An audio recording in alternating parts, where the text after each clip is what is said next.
There's something wrong with me.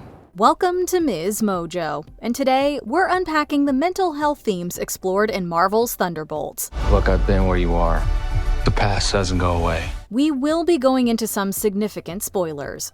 Thunderbolts isn't the first MCU project to touch upon mental health. Even some of the original Avengers like Tony Stark and Bruce Banner had their fair share of inner demons to work through. Both the cram. Are you okay, Mr. Stark?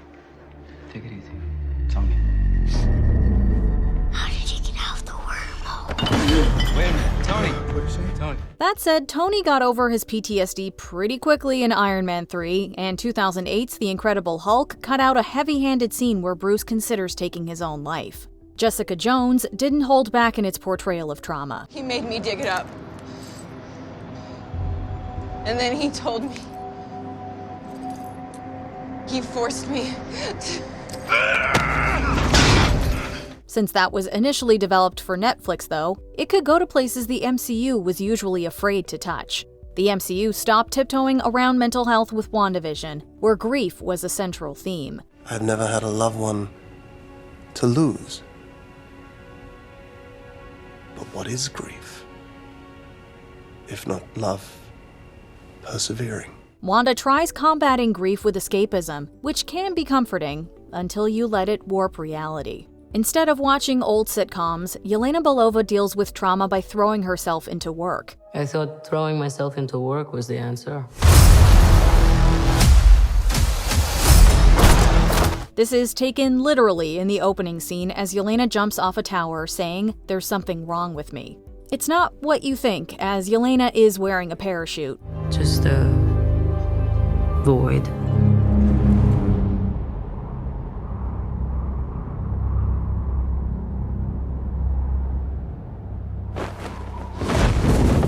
Or maybe I'm just bored. At the same time, seeing Yelena jump from one of the tallest buildings in the world sums up her current state of mind. Yelena is falling into an empty void, searching for a purpose. Lot of work. Many irons in fire.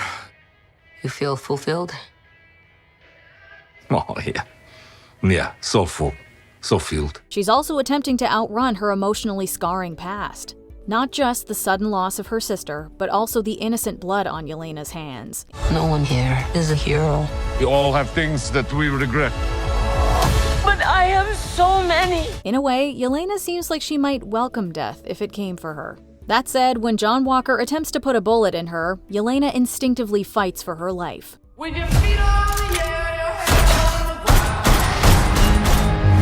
ground. Ava Starr and Antonia Dreykov soon join the fight, with the latter not being as lucky.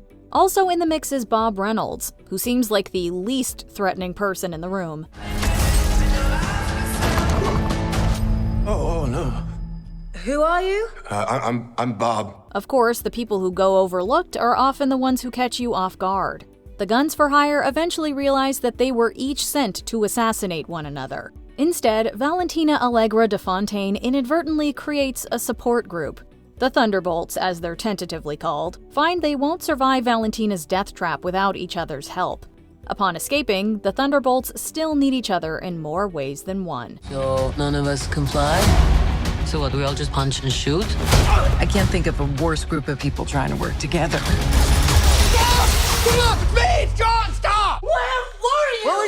Bucky Barnes serves as a counselor of sorts in Thunderbolts.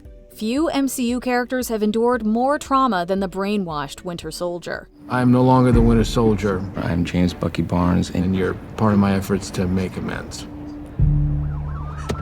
Thankfully, Bucky had friends like Steve Rogers to help him come back, yet Bucky wouldn't truly begin the healing process until he entered therapy. Even after surviving multiple wars, Bucky still found himself trapped in his own version of hell. I just went from one fight to another for 90 years.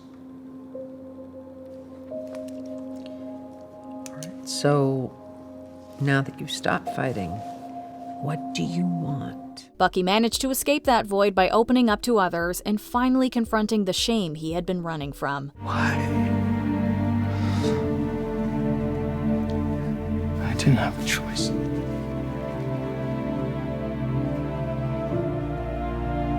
Like Bucky once was, the other Thunderbolts are lost in a sea of isolation. So you can either live with it forever,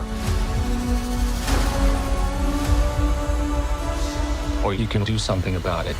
Despite claiming they work better alone, each needs a helping hand. None more than Bob, who gained powers after being subjected to Valentina's experiments.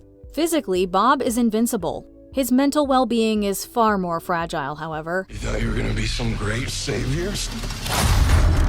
You can't even save yourself. Before gaining his powers, Bob endured an abusive childhood, leading to a lonely adulthood plagued by substance use disorder. He trades one needle for another, hoping the experiment will turn his life around. Bob is kicked to the curb until Valentina discovers that the experiment actually worked. The Avengers are not coming.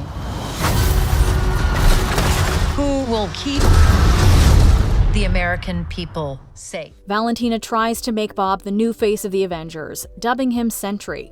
Instead, she unleashes the Void, the personification of depression.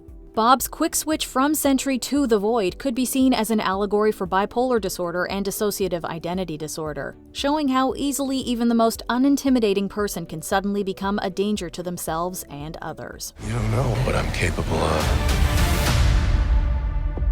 Maybe I need to show you. As the Void, Bob becomes an unrecognizable shadow of his former self. I am a void. Look what you unleashed. You can't outrun the emptiness. His pain spreads across New York, trapping anyone who comes in direct contact with the Void in shame rooms, as the filmmakers call them. It's a very subtle shame room. And as a father, I just thought it was very important to have, it was originally just a conversation, an argument between the two parents. And I thought it was very important to have the child there. Inside, people relive their worst memories on an endless loop. For Yelena, it's primarily the guilt she's carried since betraying a childhood friend. For Walker, it's the self-destruction that tore his family apart. Even Valentina has buried trauma, having witnessed her father's death. Although there wasn't enough time to spotlight every character's shame room, director Jake Schreier says that Alexi's would have been the gulag, and Ava's was an orphanage where she was virtually invisible. I think for her journey is kind of understanding forgiveness, not just within yourself, but forgiveness of the situation, letting your guard down, and it's okay to rely on other people and be relied on as well. They considered a few shame rooms for Bucky, including a memory from Boy Scout camp. The Void is one foe the heroes can't shoot at or punch. You have the wrong people. We have all done bad things. Running is an option, although that will only delay the inevitable as the Void causes further harm. Yelena realizes that the only way to stop the Void is from within. Joined by her fellow team members, they find that Bob is also a prisoner of the Void. For him, two moments stand out: the abuse he faced at the hands of his father, and the day he signed up for the experiment. Bob might have initially seen the experiment as an easy fix. Of course, there isn't a universal end-all cure for mental illness. While antidepressants can certainly help, many people require a balance of medication, therapy, self-care, and a strong support unit. We can't stop him alone. No one can. But we can find a way. Together. Bob finds his support group in the Thunderbolts, who understand that the Void can't be overcome alone. He's sort of a physicalization of many of the different shades of our own personalities that maybe we don't get to see personified. Even when Bob summons the strength to stand up to the Void, trying to use physical force only makes the enemy within stronger. The more punches Bob throws, the more the darkness consumes him.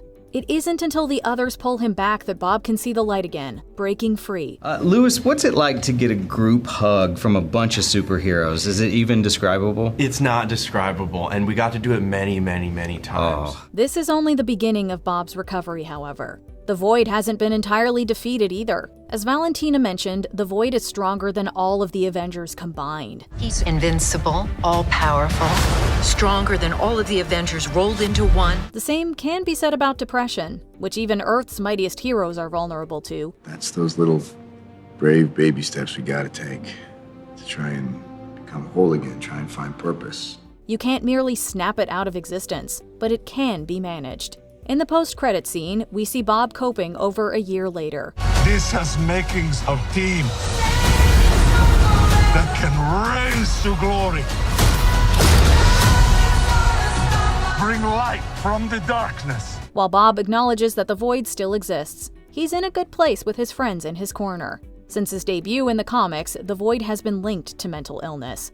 The filmmakers reached out to Paul Jenkins, who co-created the character, for input. Director Jake Schreier also drew from his personal experience, telling Variety, quote, "That character was always based on a friend of mine who has gone through a lot of this stuff, and would have these very high highs and would always bring in this very self-destructive quality underneath it. He really needed to learn how to exist within the middle of that and be okay with being himself." These are the things that people worry about, that there is really a kind of exciting visual opportunity to dramatize what it feels like to be stuck in those places or to feel trapped or to need to find a way out. Before we continue, be sure to subscribe to our channel and ring the bell to get notified about our latest videos. You have the option to be notified for occasional videos or all of them. If you're on your phone, make sure you go into your settings and switch on notifications. Although Bob is the most powerful member of the Thunderbolts, or New Avengers as they've been rebranded, he's in the most dire need of saving. That's why we need each other.